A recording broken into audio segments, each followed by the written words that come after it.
of the Economic Club of New York. This is our 114th year of the club. I'm John Williams, I'm the chair of the club, and I'm president and CEO of the Federal Reserve Bank of New York, and I'm honored to be here with all of you today. The Economic Club of New York is the nation's leading nonpartisan forum for discussions on economic, social, and political issues. And our mission is as important today as ever, as we continue to bring people together as a catalyst for conversation and innovation. I'd like to take a moment to recognize those of our 324 members of the Centennial Society joining us today, as their contributions continue to be the financial backbone of support for the club and help enable us to offer our wonderful, diverse programming now and in the future. A special welcome to members of the Economic Club's 2021 class of fellows, a select group of rising next-gen business thought leaders. We'd also like to welcome graduate students from Rutgers University, NYU Stern School of Business, the City University of New York Graduate Center, Columbia Business School, and the Gabelli School of Business at Fordham University.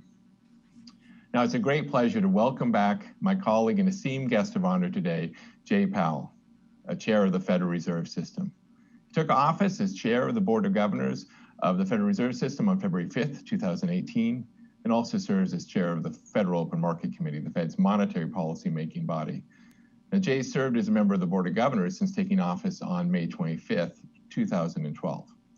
Now, prior to his appointment to the Federal Reserve Board, he was a visiting scholar at the Bipartisan Policy Center in Washington, D.C., where he focused on federal and state fiscal issues. And from 1997 through 2005, Jay was a partner of the Carlyle Group. And before that, he served as an assistant secretary and as undersecretary of the Treasury under President George H.W. Bush, with responsibility for policy on financial institutions, the Treasury debt market, and related areas. And prior to joining that administration, Jay worked as a lawyer and investment banker in New York City.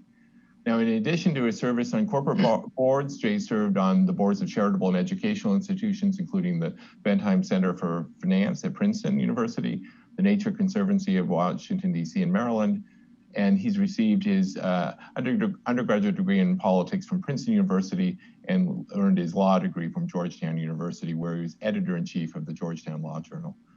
Following Chair Powell's address, we'll have a Q&A session with two distinguished questioners from the club. And as a reminder, this conversation is on the record as we have media on the line. So Jay, the virtual floor is yours. Thank you, and good afternoon, everyone. So today I will discuss the state of our labor market from the recent past to the present, and then over the longer term.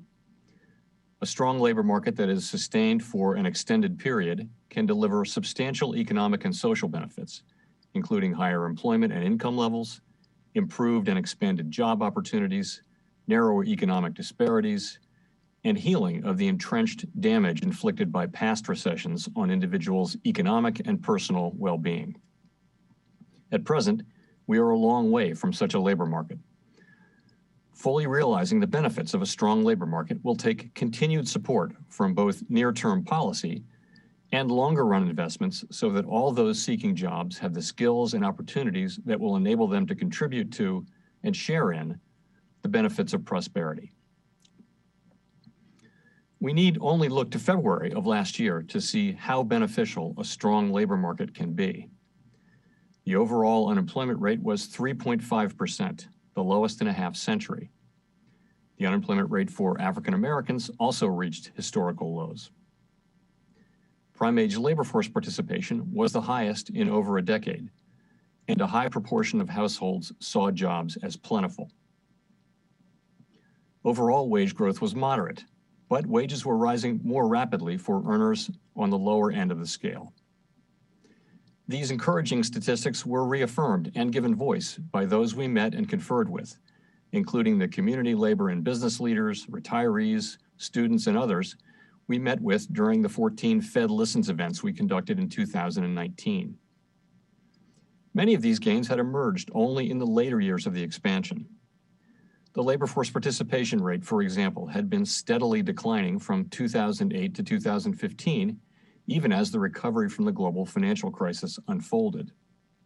In fact, in 2015, prime-age labor force participation, which I focus on because it is not significantly affected by the aging of the population, reached its lowest level in 30 years, even as the unemployment rate declined to a relatively low 5%.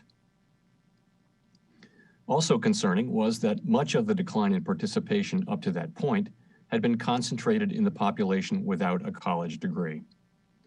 At that time, many forecasters worried that globalization and technological change might have permanently reduced job opportunities for these individuals, and that as a result, there might be limited scope for participation to recover. Fortunately, the participation rate after 2015 consistently outperformed expectations, and by the beginning of 2020, the prime age participation rate had fully reversed its decline from the 2008 to 2015 period. Moreover, gains in participation were concentrated among people without a college degree. Given that U.S. labor force participation has lagged relative to other advanced economy nations, this progress was especially welcome. As I mentioned, we also saw faster wage growth for low earners once the labor market had strengthened sufficiently. Nearly 6 years into the recovery, wage growth for the lowest earning quartile had been persistently modest and well below the pace enjoyed by other workers. At the tipping point of 2015, however, as the labor market continued to strengthen, the trend reversed, with wage growth for the lowest quartile consistently and significantly exceeding that of other workers. At the end of 2015, the Black unemployment rate was still quite elevated at 9%, despite the relatively low overall unemployment rate. But that disparity too began to shrink. As the expansion continued beyond 2015, Black unemployment reached a historic low of 5.2%, and the gap between Black and white unemployment rates was the narrowest since 1972, when data on unemployment by race started to be collected. Black unemployment has tended to rise more than overall unemployment in recessions, but also to fall more quickly in expansions. Over the course of a long expansion, these persistent disparities can decline significantly, but without policies to address their underlying causes, they may increase again when the economy ultimately turns down. These late-breaking improvements in the labor market did not result in unwanted upward pressures on inflation as might have been expected. In fact, inflation did not even rise to 2% on a sustained basis. There was every reason to expect that the labor market could have strengthened even further without causing a worrisome increase in inflation were it not for the onset of the pandemic. The state of our labor market today could hardly be more different. Despite the surprising speed of the recovery early on, we are still very far from a strong labor market whose benefits are broadly shared. Employment in January of this year was nearly 10 million below its February 2020 level, a greater shortfall than the worst of the Great Recession's aftermath. After rising to 14.8% in April of last year, the published unemployment rate has fallen relatively swiftly, reaching 6.3% in January. But published unemployment rates during COVID have dramatically understated the deterioration in the labor market. Most importantly, the pandemic has led to the largest 12-month decline in labor force participation since at least 1948. Fear of the virus and the disappearance of employment opportunities in the sectors most affected by it, such as restaurants, hotels, and entertainment venues, have led many to withdraw from the workforce. At the same time, virtual schooling has forced many parents to leave the workforce to provide all-day care for their children. All told, nearly 5 million people say the pandemic prevented them from looking for work in January. In addition, the Bureau of Labor Statistics reports that many unemployed individuals have been misclassified as unemployed. Correcting this misclassification and counting those who have left the labor force since last February as unemployed would boost the unemployment rate to close to 10% in January. Unfortunately, even those grim statistics understate the decline in labor market conditions for the most economically vulnerable Americans. Aggregate employment has declined 6.5% since last February, but the decline in employment for workers in the top quartile of the wage distribution has been only 4%, while the decline for the bottom quartile has been a staggering 17%.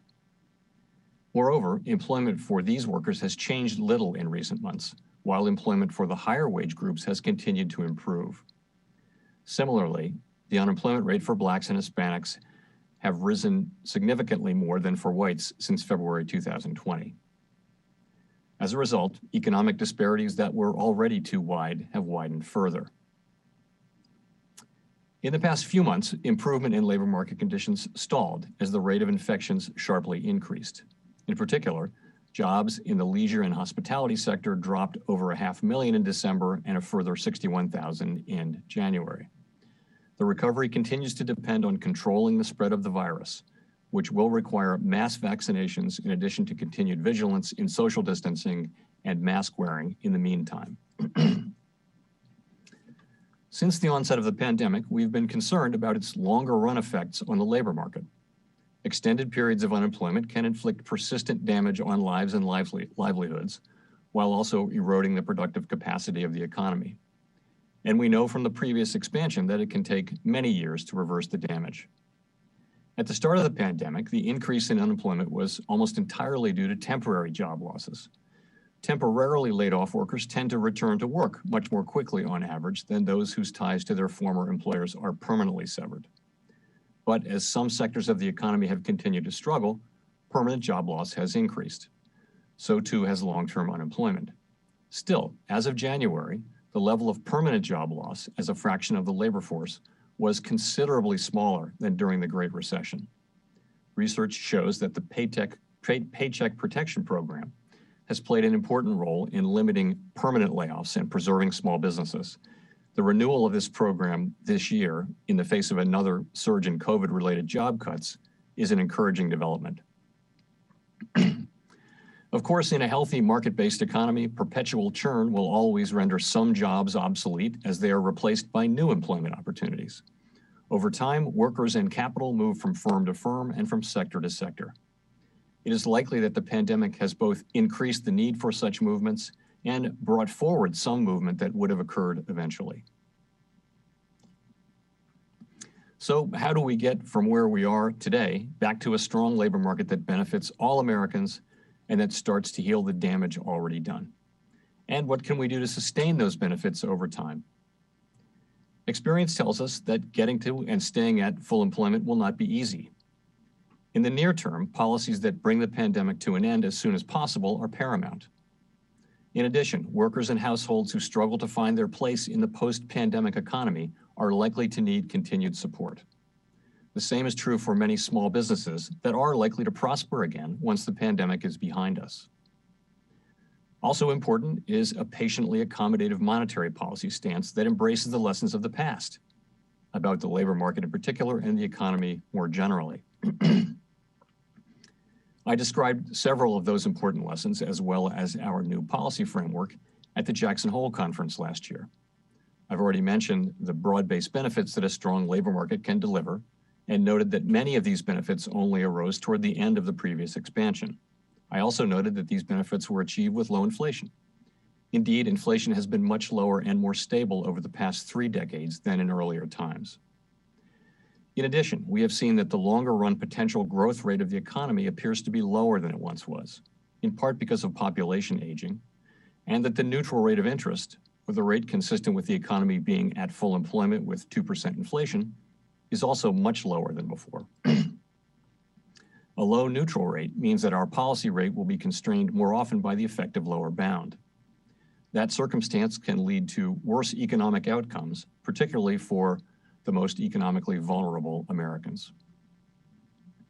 To take these economic developments into account, we made substantial revisions to our monetary policy framework as described in the FOMC's Statement on Longer Run Goals and Monetary Policy Strategy. This revised statement shares many features with its predecessor, including our view that longer run inflation of 2% is most consistent with our mandate to promote maximum employment and price stability. But it also has some innovations. The revised statement emphasizes that maximum employment is a broad and inclusive goal. This change reflects our appreciation for the benefits of a strong labor market, particularly for many in low and moderate income communities. Recognizing the economy's ability to sustain a robust job market without causing an unwanted increase in inflation, the statement says that our policy decisions will be informed by our assessments of the shortfalls of employment from its maximum level, rather than by deviations from its maximum level. This means that we will not tighten monetary policy solely in response to a strong labor market. Finally, to counter the adverse economic dynamics that could ensue from declines in inflation expectations in an environment where our main policy tool is more frequently constrained, we now explicitly seek to achieve inflation that averages 2% over time. This means that following periods when inflation has been running persistently below 2%, appropriate monetary policy will likely aim to achieve inflation moderately above 2% for some time, in the service of keeping inflation expectations well anchored at our 2% longer run goal. Our January post-meeting statement on monetary policy implements this new framework. In particular, we expect that it will be appropriate to maintain the current accommodative target range of the federal funds rate until labor market conditions have reached levels consistent with maximum employment and inflation has risen to 2% and is on track to moderately exceed 2% for some time. In addition, we will continue to increase our holdings of Treasury securities and agency mortgage-backed securities by $80 billion and $40 billion per month, respectively, until substantial further progress has been made toward our maximum employment and price stability goals. 75 years ago, in the wake of World War II, the United States faced the challenge of reemploying millions amid a major restructuring of the economy toward peacetime ends. Part of Congress's response was the Employment Act of 1946, which states that it is the continuing policy and responsibility of the federal government to use all practicable means to promote maximum employment. As later amended in the Humphrey-Hawkins Act, this provision formed the basis of the employment side of the Fed's dual mandate. My colleagues and I are strongly committed to doing all we can to promote this employment goal. Given the number of people who have lost their jobs and the likelihood that some will struggle to find work in the post-pandemic economy, achieving and sustaining maximum employment will require more than supportive monetary policy. It will require a society-wide commitment with contributions from across government and the private sector. The potential benefits of investing in our nation's workforce are immense. Steady employment provides more than a regular paycheck. It also bestows a sense of purpose, improves mental health, increases lifespans, and benefits workers and their families. I'm confident that with our collective efforts across the government and the private sector, our nation will make sustained progress toward our national goal of maximum employment. Thank you. Thank you, Jay, for sharing your insights and your service to our country. We'll now move to the question and answer portion of our program. We've got two superb questioners today from the club. We have the Economic Club of New York's Vice Chair and W.R. Berkeley Professor of Economics and Finance and Dean Emeritus of NYU Stern School of Business, Peter Blair Henry.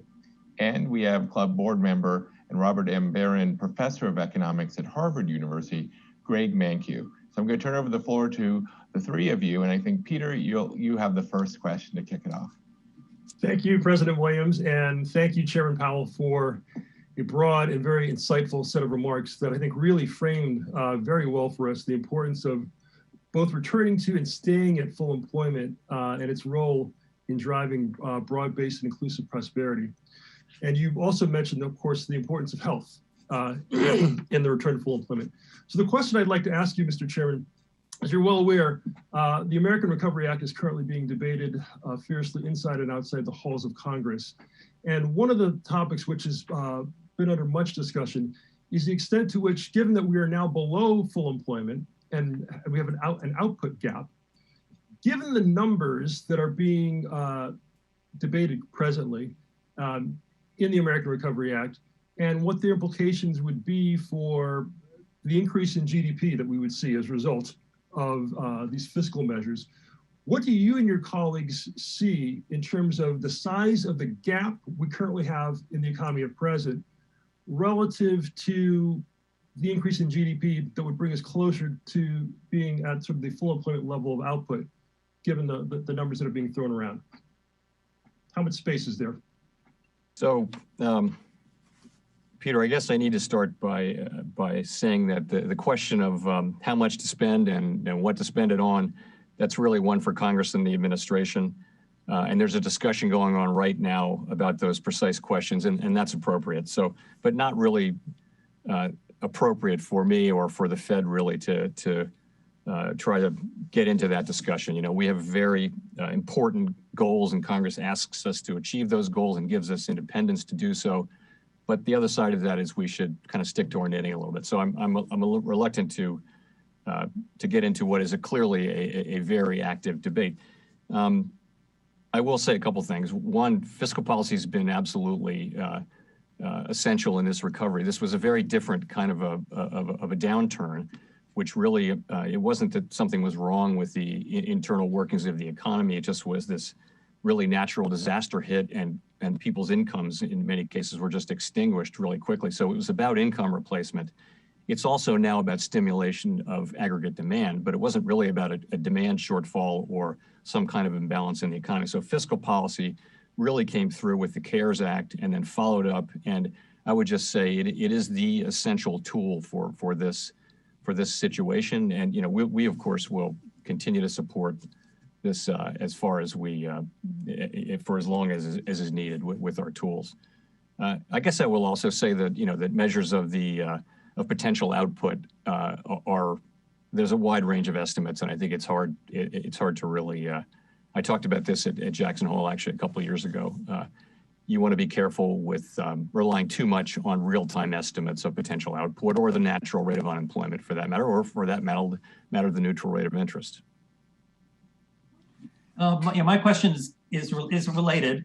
As you pointed out in your remarks, Mr. Chairman, the United States has not experienced significant problematic inflation for many years, because since I was a student in the 70s and early 80s. But with all the monetary and fiscal stimulus being applied right now, together with some supply chain disruptions from the pandemic, some observers fear that we might experience problematic inflation as the economy recovers. For example, Larry Summers raised this possibility in a recent Washington Post column, which I'm sure you saw. Do you have any indicators of inflation or future inflation that you watch particularly closely? Or are you just waiting to see actual inflation before the Fed starts to worry about it? Greg, as you would imagine, we monitor a very broad range of inflation indicators, both inflation expectations, where we actually have an index of common inflation expectations. So these are survey expectations or market-based break-evens and that sort of thing. Also, of course, PCE inflation is our chosen metric, but we do look at wages and other means. So, of course, it's half of our mandate, and so we have, we do a lot, and we have a very strong group of inflation economists, and it's one of our major focuses. I'll just say, I think the bigger picture still is that we've seen, as I mentioned, 3 decades, a quarter of a century of lower and more stable inflation. And we've seen really the last decade be characterized by global disinflationary forces and large advanced economy nations struggling to reach their 2% inflation goal from below. So that, I think, is the broader setting. In addition, the pandemic itself has produced lower inflation readings, driven at the beginning by collapsing demand for in certain particular services. As we look forward, as the very low readings of March and April of last year fall out of the 12-month window, we'll probably see an increase, but in readings. But that's really not going to mean very much. You're going to see it won't be very large or persistent in all likelihood. It's just a function of those readings falling out. Well, we also may see, as the economy reopens, we may see a burst of spending. We don't know this, but many are monitoring for that. If the economy reopens, there's quite a lot of savings on people's balance sheet. There's monetary policy, there's fiscal policy. You could see strong spending growth, and there could be some upward pressure on prices there. Again, though, my expectation would be that will be neither large nor sustained.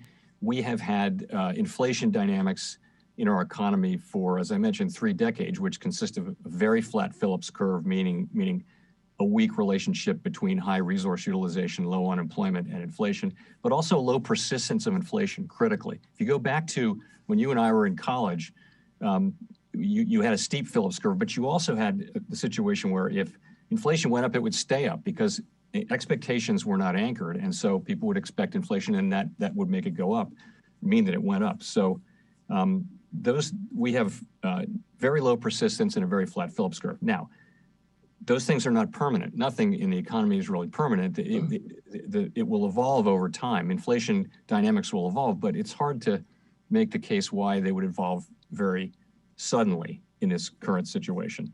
So the last thing I'll say is you asked about actual inflation. So in fact, if you look at I described our new framework and our guidance, in major part, we are looking at actual inflation. We want to see actual inflation. And part of the reason for that is all during the long expansion, many of us, and that includes me, were writing down a return to 2% inflation and maybe a mild overshoot year after year after year. And year after year after year, inflation fell short of that. So we have tied ourselves to realizing actual inflation, for example. That's the way our rate guidance works, is we'd have to see inflation reach 2%, not in a forecast, but actually. So we are looking for actual inflation. The last thing I'll say is, of course, if contrary to expectations, inflation expectations were to move up in a troubling manner and that were to be sustained, or if inflation were to be at troubling levels and that were to be sustained, then we have the tools to address that, and we will, of course, use them. Chair Powell, you rightly talked about, and I think it's so important, the central role that health played in both precipitating this recession and the role that it's going to play in the recovery. And as you think about all the data that you look at and the changing nature of this recession, are there specific health indicators that you are looking at, your colleagues are looking at, as new indicators, leading indicators of where the economy is structurally in the recovery? Well, yes. I think like many people, we're doing what other people are doing, which is trying to learn as much as possible about pandemics and the spread of COVID. And we talk to a lot of experts. Our staff are very plugged into outside experts, and we all read a lot. And I think it's just a very different kind of set of data that we're looking at. It's a very broad set of data. And we've been learning, of course. So we saw the first, the initial impact in March and April, when the economy was largely shut down, set all kinds of records for a decline in employment and in economic activity. Then we had a spike in the South and the West in the summer. And, I think many of us were looking at that and thinking, oh, that'll leave a real mark on economic activity. And it was much less than expected. So as we've gone through and then the one in the fall, we expected a spike. The spike in the winter, fall, the late fall and winter has been very, very large, of course. Once again, big parts of the economy have just performed pretty well through that. If you look back at jobs have continued to be created in goods manufacturing and in many service areas. Of course, the places that are really directly affected by COVID are those that require people to gather together closely, travel, entertainment, leisure, hotels, all those things. And they are very strongly affected by it. So, the last thing is, so what we'd all love to do is read enough that we could actually look ahead and say, we know when herd immunity is going to get here. And the truth is, that's not really something that any of us can do. The experts that we talk to will always say it depends. It's highly uncertain. So what we have in effect is a base case, which is fairly positive. And that is that we do reach herd immunity sometime in the middle of the year, and the economy performs quite well in the second half of the year. But our job, though, is not to replace Dr. Fauci. It really is to understand the implications for the economy. And in this particular case, the risks seem to be to the downside from a slower rollout of the vaccination or a less successful rollout of vaccination, or from the new strains. So we monitor all of that, and I think our view is that we need to guard against those downside risks and make sure that we don't move to modify our policy. In other words, to even think about withdrawing policy support until we see that we're really through the pandemic, because there's just so much uncertainty. And it's a case where really a typical risk management approach to monetary policy, where you're looking at the base case, but you're actually managing to where the risks lie, which in this case we think are the downside. I agree with you that fiscal policy has been incredibly important over the past 6-9 months. And appropriately so, it's been very active. But as a result of active fiscal policy, the federal government debt is now reaching historic highs as a percentage of GDP. Somewhat paradoxically, though, the budgetary cost of debt service is not high at all by historical standards, thanks to historically low interest rates. And that sort of brings me to the question, which is, might the impact of higher interest rates on the federal budget enter into the Fed's thinking about how quickly and how much to raise interest rates as the economy recovers? So the answer to that is clearly no. We're a long way from the situation where we would have to take into account the question of the federal government's ability to finance itself. That's in no way where we are. We set and we will continue to set our monetary policy stance to best achieve maximum employment and price stability. Federal budgetary issues do not enter and do not play a role in our deliberations at all. As a completely separate matter, and so that's my answer to your question. As a completely separate matter, the U.S. federal budget is not on a fiscally sustainable path. That's been the case for a long time, and it's certainly the case now. That's different from saying that the level of debt is unsustainable. It's clearly not. As you mentioned, you've got low interest rates. My own view is fiscal authorities will need to return to this question, and the time to do that, though, is not now, when the economy is weak, when we have 10 million people unemployed, and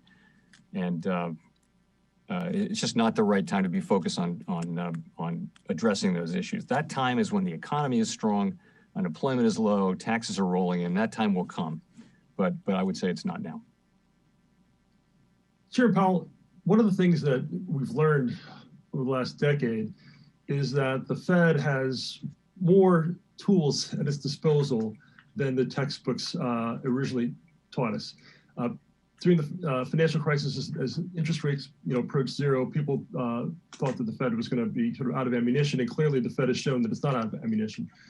As you think about this important point you've made about the growing disparities in the labor market, certainly returning to full employment and the strategy you've outlined for allowing the economy to run at full employment is one way of addressing those disparities. Is there thinking within the Fed about tools that are clearly within your mandate that are sort of more creative, if you will, that will help you think about ways in which to more directly, if you will, address these disparity issues, other than the blunt instrument of just the federal funds rate?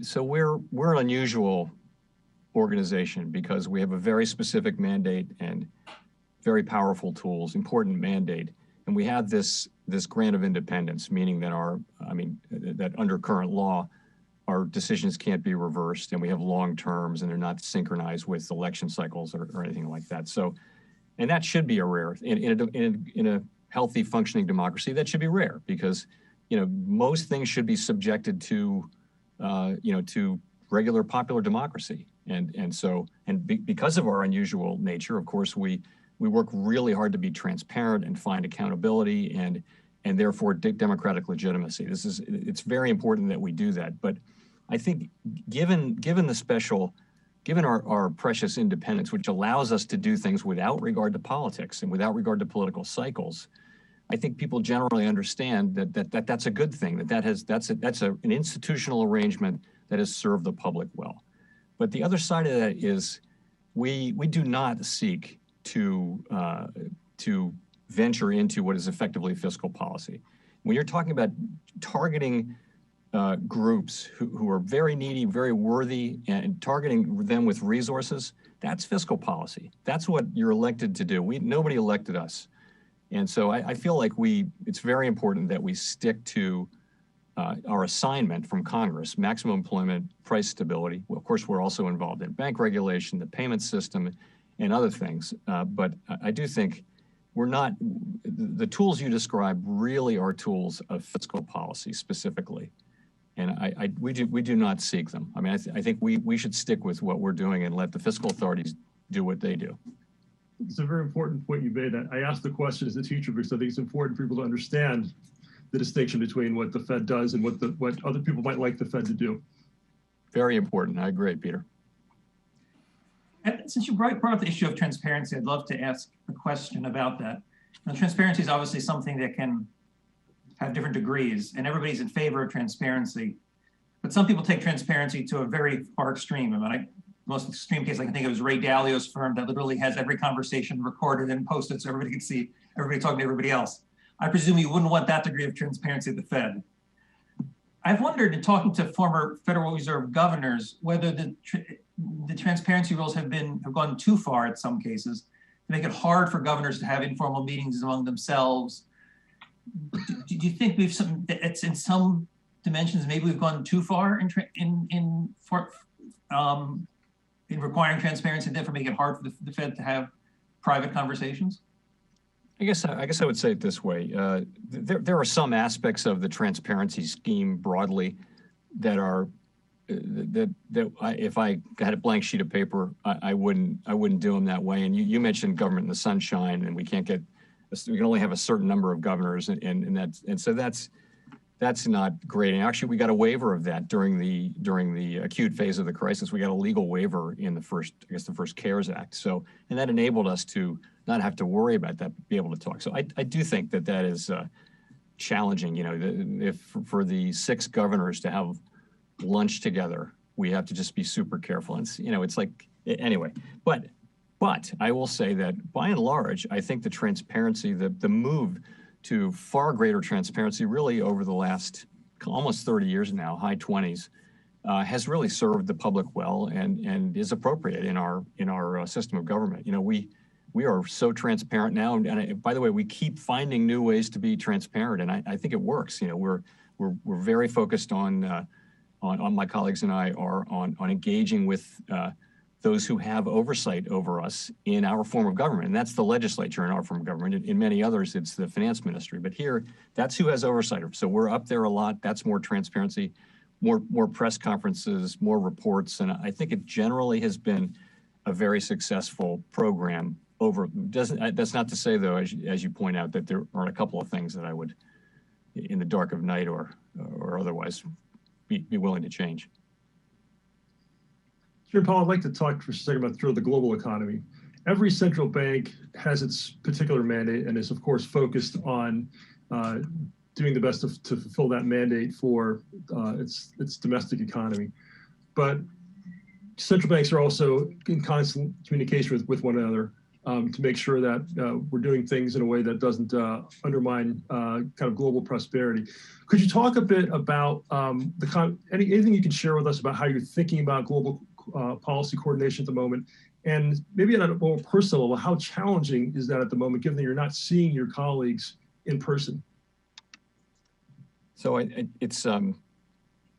didn't, until I became chair, I didn't realize how much of the job or how much time is invested in, in developing those relationships and in being in regular communication with other central bankers and other policymakers around the world. It really is, it's very important. And you saw, and as the COVID event really demonstrated, these developments, economic and financial market developments, they often have global implications. And so, the channels that we develop during more peaceful times become very, very important. So, and that means, but you're right, we go to Basel 6 times a year for maybe 3-4 days and meet, and there are a lot of one-on-one smaller meetings, and then there are group meetings, and it's just extremely useful to hear from other central bankers what really is happening, what really are their concerns, and it does inform our understanding of what may happen with our economy. And as I mentioned, it really puts us in a situation where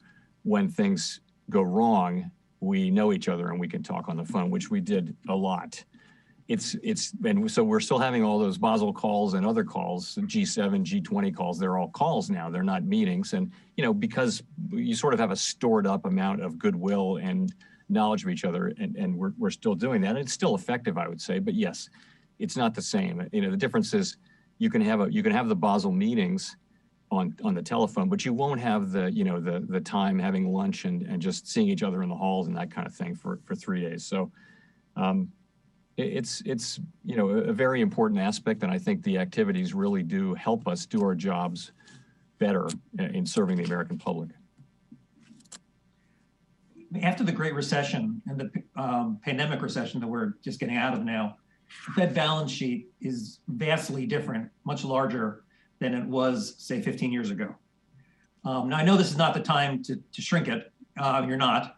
But look at past the current crisis and look ahead where we might be 15 years from now. Do you envision the Fed going back to a smaller balance sheet, having a more modest role in financial markets as it did in the past? Or do you think we're in a new world where this expanded balance sheet is a permanent fixture of the financial system? I do want to begin by agreeing with your first point, which is the economy is far away from maximum employment and stable prices, and the balance sheet will be the size that it needs to be to provide support to the economy. And as you know, we're currently buying assets, and it's a key part of what we're doing in providing overall accommodation to the economy. That is our focus. We're not thinking about shrinking the balance sheet, just to be clear. I just want to make sure that that's out there. But to get to your real question, in the long run, our balance sheet will be no larger than it needs to be to meet the demand for our liabilities and allow us to implement monetary policy effectively and efficiently. So it really is, in the long run, it's demand for our liabilities, which are the two biggest of which are currency and reserves. So when we buy assets, we're really thinking about buying assets. But when the pool of assets declines over many years, as it did after the global financial crisis, it really is the public's demand for our liabilities. So we will return to a place gradually with tons of transparency and not beginning anytime soon to a place where really the size of our balance sheet is set by the public's demand for our liabilities. It won't be the $20 billion balance sheet that we had in 2005. It won't, and that partly is just that growth of demand for currency has been surprisingly high at a time when in many other parts of the world, people are declining to use currency. Demand for reserves, though, reserves are the most liquid asset, and they're in high demand for banks to meet their liquidity requirements and payment utilities and all that. So the longer run, though, so we will get back to that, and we did ultimately do that after the global financial crisis. We froze the size of the balance sheet in 2014, and then as the economy grows, the balance sheet shrinks as a percent of GDP. In addition, reserves decline as currency and other liabilities sort of organically grow. So, but again, these are longer term. So the answer to your question is yes, with a long explanation, I would say. I want to come back to a point that you briefly alluded to in your remarks today, and mentioned a bit more a couple of years ago in Jackson Hole about the natural rate of interest. And of course, as you pointed out, we're a long way away from full employment. But as you and your colleagues think about the longer term and think about where the natural rate of interest is, where financially determined interest rates are, and in some sense, the underlying rate of return on capital in the economy. One of the things that's been, I think, a bit puzzling has been why we haven't had much of an investment recovery as we would have had in the past, given these levels of interest rates. And obviously, there's a pandemic, there's a financial crisis. But I'm just wondering whether you and your colleagues have thought a bit more about the long-term outlook for real investment. And what role that will play in particular as you think about these labor market issues that you talked about. Yeah, so actually in the last, the last part of the recovery year over the last few months, we've actually seen a nice bounce in investment, equipment and intangibles, and of course residential, and not so much in structures. Mm-hmm. But you've seen a strong bounce, in investment, which is nice because it's important in driving productivity over time. There is as you know, there's a school of thought that that the requirements for investment that it will be less, and that's one of the reasons why the rate is so low. Mm-hmm. That you're balancing savings and investment, and to the extent savings, the extent investment is low, that the rate on savings is going to have to be lower. The interest rate will be lower, neutral rate of interest. So that's a longer term question and a very good one. As you know, as the things we're investing in weigh less and maybe cost less and technology advances, it does have implications for lower and lower interest rates, and I think we're experiencing some of that now. Over the past dozen years or so, the Fed and the Treasury have worked very closely together to support the economy, largely productively, I think. And now we have a Treasury Secretary that's a former Fed chair, which is an unusual circumstance. So I was wondering how you think about that. Do you think this is going to mean we're going to have continued collaboration, higher collaboration between the Fed and Treasury than we've had maybe historically? Is there any risk that that collaboration could threaten Fed independence? Or maybe the fact that it was a former Fed chair as Treasury Secretary will bolster Fed independence, because I'm sure Janet's a big believer in it, and maybe she'll help protect the Fed if there's any political pressure. So I was wondering how you sort of think about the Fed-Treasury relationship in this current environment. Yeah, so I guess I'd start with the fact that these are long-time institutional relationships, and we have different authorities and different roles, and I would say institutionally there's great respect for those differences on both sides, and that's a pre-existing state of affairs. In addition, it's the case that finance ministries and central banks have ongoing communication and in some cases collaboration in particular circumstances around the world on an ongoing basis, and it hasn't at all amounted to any kind of a threat to Fed independence. And it becomes much more important during times of crisis, and in particular. You know this, in the global financial crisis, the Fed used our emergency 13.3 lending authority to very successful effect. And then Dodd-Frank, in the aftermath, changed the law so that any facility started under that emergency lending authority needs the approval of the Treasury Secretary. I think that's good government. That's basically putting the elected branch of the government in a position of accountability for these truly extraordinary circumstances and the actions that are taken. In any case, it's the law. And I think we worked very successfully under that new legal structure. And I think as long as those powers are really reserved for unusual circumstances like that, I don't really see a threat to Fed independence. I mean, my own experience is that basically, the idea that a central bank needs a degree of independence from the political process, from election cycles, is very well understood and widely agreed to on both sides of the aisle, on both sides of the hill. And it's rare to find someone who doesn't actually get that. And this doesn't mean that the Fed won't come under a lot of criticism during difficult economic times and things like that. That will happen. But ultimately, I think it's an institutional arrangement that has served the public well, and I think that's well understood. And I certainly expect that will continue to be the case in the current administration. One of the nice things about these events is we get questions from members ahead of time. And I'd like to ask you a question that was sent in by a member. As you know, as President Williams mentioned, we have a number of students in the audience. And one of the members wrote in and asked, you've had this incredibly distinguished career, and you've had a chance to see lots of different kinds of people, policymakers, business people. The question is, my son, says the member, is in college and is studying business and economics. What advice do you have, Chairman Powell, for a young person studying business and economics who wants to be an economist in the future? What have you seen that you chair? Interesting question, pretty broad. So I would just say this: I can only speak from my own experience, and that is I wanted to have a career that involved, I grew up in Washington, D.C., right? And my family was not at all connected to the big political doings or anything like that, but they were around, and that was happening around us.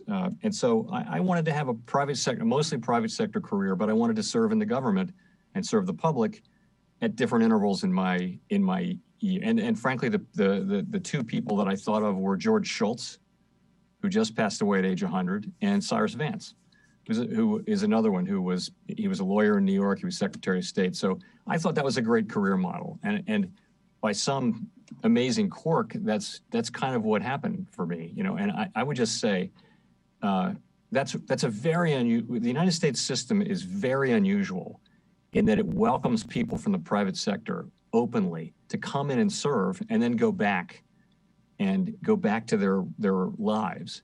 In most, democracies, parliamentary democracies, you either have a career in public service, which is great. They're great public servants, but you don't have so many cases of people wanting to come in and serve for 3 or 4 years. So, and I think that adds a perspective and keeps the government more grounded in what's going on out there. And of course, I would think that, but I think that's the advice is don't just consider the advancement of your own career, but consider how you can also do public service. And that's one thing I would certainly. The second thing is think big. I would say people, looking back at the 45 plus years since I graduated from college, the opportunities, the things that were happening, people are walking by me on the Princeton campus, Meg Whitman, Jeff Bezos, they thought big. I mean, so those were, those were people, they were there after I was, but think big. Big things can happen. Big things are possible. Good advice. Okay, so that question motivates my next one. So let's think big. Let's imagine that your next job is not Fed chair, but as a member of Congress. Would there be a particular issue you would want to champion? Are there things big problems out there that we aren't addressing as a nation that you think are high priorities that we should be focused on? I'm going to transcend the current pandemic because we all agree that getting vaccines out there and getting people healthy again is job one. But sort of let's put ourselves ahead 6 months, assuming where we have herd immunity and we're getting back on track. What are sort of the big challenges as a nation that you think our leaders, broadly speaking, not just monetary policy leaders, but broadly speaking, should be focused on? I think there are a lot of them, but one I will mention that connects more to our work here is just, and this is also in my speech. It would be great if we had a national strategy to have the U.S. to make the U.S. economy as big and as the prosperity that the United States economy has as broadly shared as possible, and to have that economy be as big as it can possibly be. In other words, the productive capacity of the economy. So part of that is investing in the labor force. Part of it is having a tax code and regulatory policy that promotes growth. Growth is what enables incomes to rise generation upon generation. And we want growth to be high. We also want it to be very widely spread. So that, and it's people come to Washington, they work on all these hot political issues, but we don't take a step back and say, okay, what is the supply side strategy that we need as a country to maximize the potential growth of the United States economy, and also the distribution of that, the more broadly inclusive prosperity. So those are the things I would really want to work on if I were an elected representative. Some of those things. If I could just follow up on that, I think it's really interesting your point about productivity. As you've had a chance to observe lots and lots of data, hear lots and lots of conversations amongst your colleagues about the various things that are driving productivity or not driving productivity, as the case may be, are there things that stand out in your mind as either for you particularly or amongst your colleagues more generally that are bottlenecks to achieving that kind of long-run productivity growth that you're talking about that we need to drive sustained prosperity? Well, I mean, we no longer have a lot of, or have a much smaller program for basic research in the federal government. A lot of the basic research we were doing in wartime and during the space programs, it actually wound up benefiting the country a lot.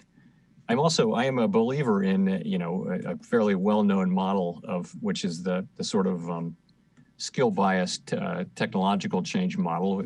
Two of Greg's colleagues at Harvard wrote the book, The Race Between Education and Technology. And I think there's a lot in that. In other words, what evolving technology wants is it wants people with skills and aptitudes to operate it and benefit from it. And if those people are there, then you can have a rising tide that lifts all boats. You can have rapidly evolving technology and actually declining inequality. And we had that for many years, but U.S. educational attainment plateaued relative to those of our peers.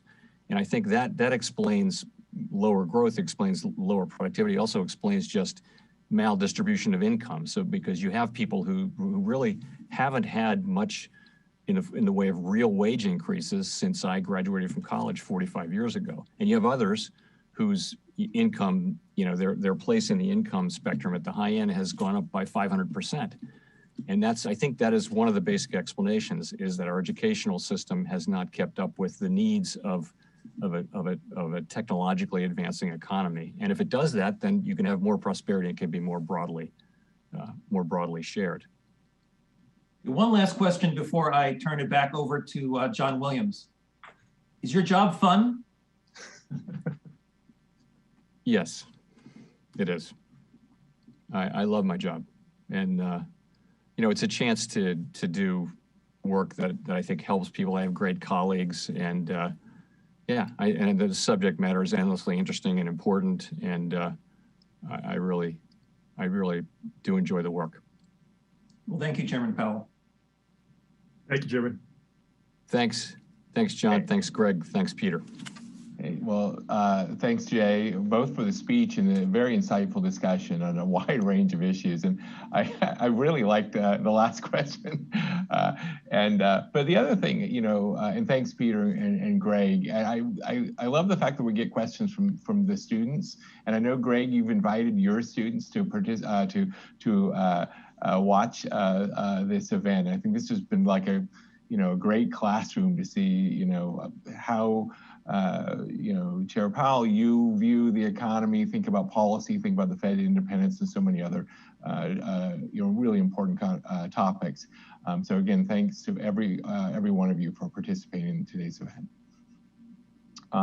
Now, it is my job in the last minute or two to mention that we've got more great events lined up. We encourage you to both attend and invite guests to these events. So on Friday, we got Peter Orszag, Bob Rubin, and Joe Stiglitz, speaking about their recent work. On February 17th, we have Mark Tessier-Levine, the president of Stanford University, and then staying on the West Coast for a few weeks. On March 2nd, we have Mary Daly, president and CEO of the Federal Reserve Bank of San Francisco. And then we're going to come back towards the East Coast, and we're going to have Citi CEO Jane Fraser and GM CEO Mary Barra joining us on March 11th as part of a Women in Business conference. So we'll be providing more details on those events and many more to come. So again, everybody, thank you for attending this event, and please keep your eyes out for the announcements for future events. So stay healthy, stay safe.